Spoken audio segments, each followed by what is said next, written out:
This exercise is called the seated forward fold.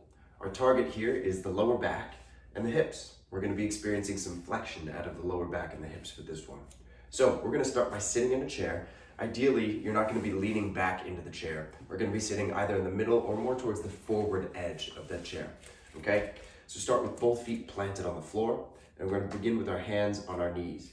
That way we can kind of help control the motion a little bit with our arms. So to begin, we're going to roll forward, kind of slouch forward. I'm not going to tell you to slouch very often in this app, but for this one I will. So slouch forward, allow your chest to come down towards the floor. If you can get yourself really low, see if you can get your chest between your knees. Right? And then you can use your hands, if you need to help push you back up to an upright seated position. Okay, so let's try this a few times with the hands assisting us.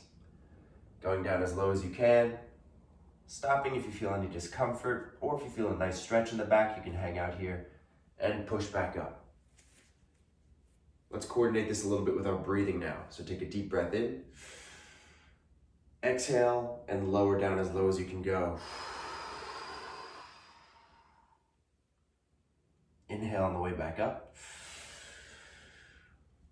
Exhale and think about where you feel this stretching your back.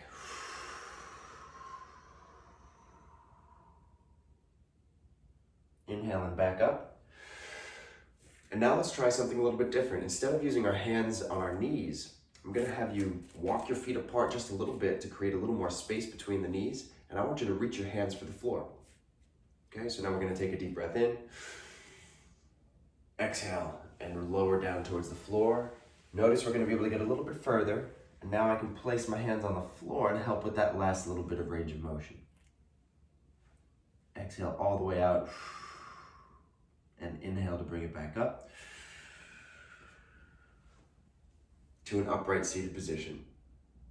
And exhale, bring it back down between the legs again.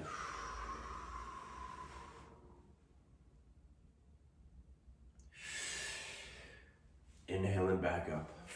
Right, so for this one, we may gradually want to get lower and lower with every repetition, and that's fine, right? If you feel that for the first repetition, you go about this far, and you think you feel a little bit of that resistance in the lower back, that's okay.